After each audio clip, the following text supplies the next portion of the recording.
अस्सलाम वालेकुम, welcome to my channel English next मिनास। आज जो मैं टॉपिक आपके लिए लेके आया हूँ वो है मॉडल वर्ब शुड पे, जो कि आप स्क्रीन में देख सकते हैं।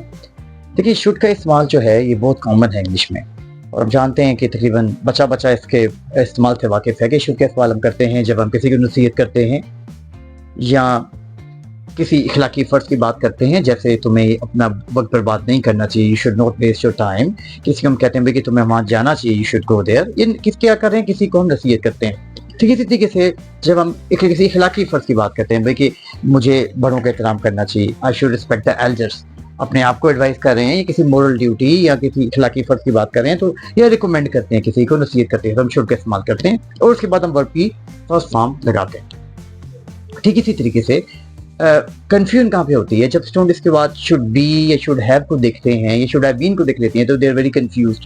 मैं इसी वीडियो में यही आपकी क्लैरिफाई आपको करने की कोशिश करूंगा कि इसमें आपको कंफ्यूज नहीं होना। देखिए, शुड बी का इस्तेमाल कब होता है?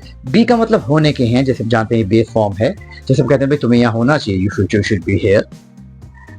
तालिब को क्लास में होना चाहिए, student should be in the class. तो जब होने की हम बात करते हैं मॉडल वर्ब के साथ, तो हम इसमें बी लगाते हैं, यू शुड बी हियर। तुम्हें यहाँ होना चाहिए, तुम्हें वहां होना चाहिए, शुड बी देयर। उसको वहां होना चाहिए, शुड बी देयर। तो ये बहुत सिंपल है, शुड बी मतलब होने के हैं। ठीक है, इसी तरीके से इस शुड बी का इस्तेमाल जो है हम पैसिव स्ट्रक्चर में भी करते हैं, और पैसिव वाइज डिटेल में मैं एक वीडियो इसमें बना चुका हूँ कि जब आप किसी ऐसी बात का जिक्र कर रहे होते हैं जिसमें आप सब्जेक्ट को मेंशन नहीं करते, वो पैसिव स्ट्रक्चर में होता है। जैसे आप ये कहते हैं ये काम होना चाहिए, this work should be done, ये पैसिव स्ट्रक्चर है। जैसे आप कहते हैं मेरी गाड़ी ठीक होनी चाहिए, my car should be fixed. अब कौन करेगा इसको, आप फोकस नहीं करें, इसको मेंशन नहीं करें, ये पैसिव स्ट्रक्चर है। और शुड के बाद, शुड बी के बाद आपने वर्ब की थर्ड फॉर्म इस्तेमाल करनी होती है। नॉर्मल जो केस में यू शुड बी हियर, उसमें जरूरत नहीं है जो मैंने आपको बताया, लेकिन जब पैसिव स्ट्रक्चर में यूज करेंगे तो इसमें आपने वर्ब की थर्ड फॉर्म लगानी है।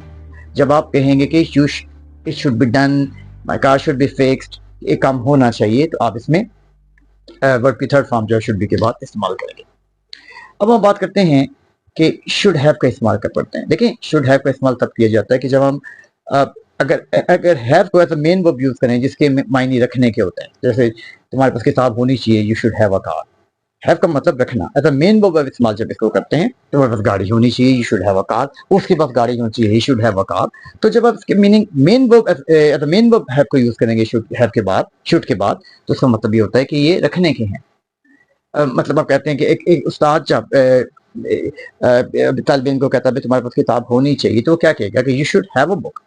तो हैव का मतलब रखने के हैं, तो तुम्हारे पास किताब होनी चाहिए, you should have a book. हमारे पास जो है, अब कहते हैं कि तुम्हारे में हिम्मत होनी चाहिए, तो क्या कहेंगे यू शुड हैव करेज। तो इस तरीके से जब इसके रखने के मीनिंग में तो मेन वर्ब हैव को यूज करेंगे तो दैट्स वेरी सिंपल। इसी तरीके से शुड हैव का पास्ट केस भी होता है शुड के लिए। जैसे आप किसी को कहते हैं कि तुम्हें वहां जाना चाहिए, अब क्या कहेंगे यू शुड गो देयर। लेकिन पास्ट में कैसे कहेंगे, फर्क करें ये काम होना था लेकिन हुआ नहीं, आप कहेंगे you should have gone there. लेकिन फर्क ये है कि यहाँ पे शुड हैव के बाद आपने वर्ब की थर्ड फॉर्म लगानी है, जिसमें आप इसको एहसास दिलाते हैं कि ये काम होना चाहिए था, तुम्हें गरीब की मदद करनी चाहिए थी, you should have help the poor. मतलब ये कि अगर उससे मदद नहीं की तो आप उसे कहेंगे you should have helped him, उसकी मदद करनी चाहिए थी। लेकिन अगर आप फर्ज करें कि प्रेजेंट या फ्यूचर में कह रहे हैं कि तुम्हें उसकी मदद करनी चाहिए, कहेंगे यू शुड हेल्प हिम। लेकिन करनी चाहिए थी, वक्त गुजर गया, फिर आप कहेंगे you should have helped him, तुम्हें उसकी मदद करनी चाहिए थी। Should have the third form of verb, ये पास्ट केस है शुड वाले केस का, ये तब मुश्किल नहीं है। आप इसको प्रैक्टिस में अगर लेकर आएंगे तो ये आपके लिए मुश्किल नहीं रहेगा। अब हम बात करते हैं शुड हैव बीन। ठीक इसी तरीके से देखें, शुड हैव बीन भी पास्ट केस है शुड बी का। जैसे हम किसी को कहते हैं भाई तुम्हें यहाँ होना चाहिए, यू शुड बी हियर। लेकिन फर्ज करें कि अब पास्ट है, वो आया नहीं, तो अब क्या कहेंगे तुम्हें यहाँ होना चाहिए था, आप कहेंगे you should have been here. अब एक रिग्रेट है, ये हाइपोथेटिकल सिचुएशन है, ये होना चाहिए था लेकिन वो था नहीं, मेरे दोस्त को यहाँ होना चाहिए था, my friend should have been here. जब आप कहेंगे होना चाहिए तो कहेंगे ही शुड बी हियर, होना चाहिए था। पास्ट फॉर्म में क्या कहेंगे, शुड हैव के बाद आप वर्ब की बी की थर्ड फॉर्म बीन लगाएंगे, he that my friend should have been here with me, right ना, मेरे साथ होना चाहिए था, तुम्हें क्लास में होना चाहिए था, you should have been in the class. तुम्हें घर में होना चाहिए था, you should have been at home. तो यहाँ पे पास्ट है जहाँ पे रिग्रेट की बात हो रही है कि जो कि हुआ नहीं। लेकिन अगर आप किसी को एहसास दिलाते हैं प्रेजेंट या फ्यूचर से रिलेटेड, आप कहेंगे तुम्हें वहां होना चाहिए, यू शुड बी देयर। तो इसी तरह शुड हैव बीन को पैसिव स्ट्रक्चर में भी इस्तेमाल करते हैं, ठीक इसी तरीके से जैसे हम शुड बी को करते हैं। जैसे आप कहते हैं कि मेरी गाड़ी ठीक होनी चाहिए, कहेंगे my car should be fixed, it should be repaired. फर्ज करें कि टाइम गुजर गया, आप करवाई नहीं, अब क्या कहेंगे मेरी गाड़ी ठीक होनी चाहिए थी, my car should have been repaired. उसको सजा, मुजरिम को सजा मिलनी चाहिए थी, जो कि मिली नहीं। Criminal should have been punished. अगर आप अब कोई प्रेजेंट की बात कर रहे हैं तो आप कहेंगे ही शुड बी पनिश्ड, लेकिन अगर फर्स्ट करें पास्ट की बात कर रहे हैं तो कहेंगे he should have been punished, criminal should have been punished, मुजरिम को सजा मिलनी चाहिए थी। ये पैसिव स्ट्रक्चर है, ये बात दिन में रखिए, जिसमें हम सब्जेक्ट का जिक्र नहीं कर रहे होते। और एग्जाम्पल से समझ लें, जैसे आप कहते हैं कि मुझे इस बारे में इन्फॉर्म करना चाहिए था, I should have been informed about it. ये कोई और इन्फॉर्म आपको जो है वो करेगा, इसमें ये करना चाहिए था। I should have been inform का मतलब है कि मुझे किसी को मुझे इन्फॉर्म करना चाहिए था, पास्ट फॉर्म है, क्योंकि हुआ नहीं था। तो मैंने कोशिश की है कि इस वीडियो में डिफरेंट एग्जांपल के जरिए आपको समझा सकूं कि अगर आपको शुड बी या शुड हैव ये केस मिलते हैं तो, लेकिन इसमें अभी भी एक जो है वो मॉडल बाकी है, वो है शुड हैव हैड।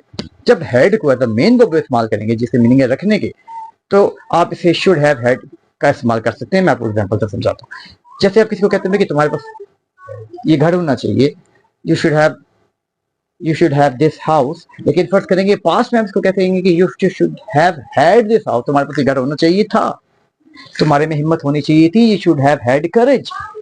जो कि पास्ट है, शुड हैव के बाद आप थर्ड फॉर्म यूज करें, हैड, चूंकि हैड की थर्ड फॉर्म। जब आप हैड को एज अ मेन वर्ब इस्तेमाल करेंगे एज अ पोजेशन केस में, तो आप क्या कहेंगे, you should have had it, तुम्हारे पास ये होना चाहिए था।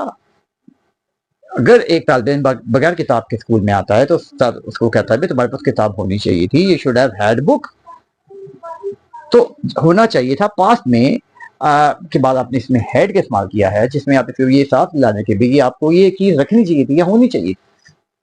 तो मैं मजीद इससे रिलेटेड वीडियो फ्यूचर में आपके लिए लेके आऊंगा। अगर आपको अभी भी कोई कंफ्यूजन है तो आप कमेंट सेक्शन में क्वेश्चन पूछ सकते हैं, तो मैं इससे रिलेटेड और वीडियो आपके लिए लेके आऊंगा। Thank you.